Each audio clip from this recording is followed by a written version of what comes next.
आज की परिस्थिति को देखते हुए मुझे दो कहावतें याद आ रही हैं। पहली कहावत है कि सूत न कपास और जलाहों में लट्ठम लट्ठा, और दूसरा चाय से ज्यादा केतली गर्म है। और ये इस संदर्भ में नजर आ रही है कि बहुत देर देर तक, बहुत समय से हमारे देशवासियों को एक चिंता थी कि हमारे देश का जेनजी जो है वो जग नहीं रहा है, वो समझ नहीं रहा है, वो एकत्रित नहीं हो रहा है, वो संगठित नहीं हो रहा है, और जिस प्रकार से उनके भविष्य के साथ खिलवाड़ हो रहा है उसके लिए सचेत नहीं हो रहा है।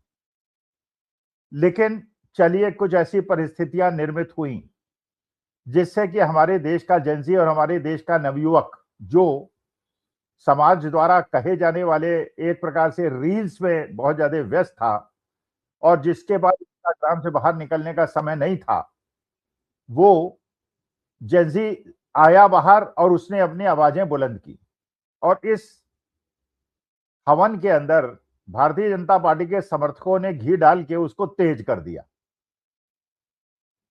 लेकिन इसके बावजूद आप ये देख रहे हैं कि जो ये एक नया आंदोलन शुरू हुआ है कॉकरोच जनता पार्टी का, जो एक सोशल मीडिया से शुरू हुआ एक आंदोलन है, और जिसने ये कॉल दी है कि 6 तारीख को अभिजीत दीपिके अमेरिका से भारतवर्ष आएंगे और उसके बाद पार्लियामेंट स्ट्रीट थाने में जाकर परमिशन मांगेंगे जंतर मंतर में डेमोन्स्ट्रेशन करने की। और उन्होंने आह्वान किया है कि देश के जेनजी और जो इस सरकार के एक तानाशाही रवैये के विरुद्ध खड़े हुए लोग हैं वो इनके खिलाफ खड़े हों। और खास तौर से उन्होंने आह्वान किया है युवा पीढ़ी का, जेनजी का, कि वो वहां पे आंदोलन में सम्मिलित हो। और इसके लिए जनता तैयार है, जेनजी तैयार हैं।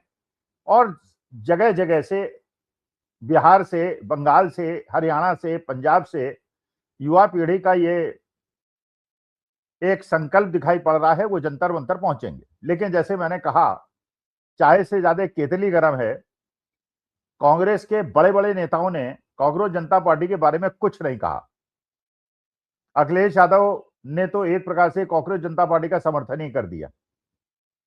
बड़े नेता किसी भी विपक्षी दल के कॉकरोच जनता पार्टी में कुछ नहीं बोल रहे हैं, लेकिन कांग्रेस के कुछ सच्चे समर्थक, मैं उनकी निष्ठा पे अविश्वास नहीं करता, वो कॉकरोच जनता पार्टी पे बात कर रहे हैं और उनको आरएसएस का और आम आदमी पार्टी का पिट्ठू बना के उनका विरोध कर रहे हैं।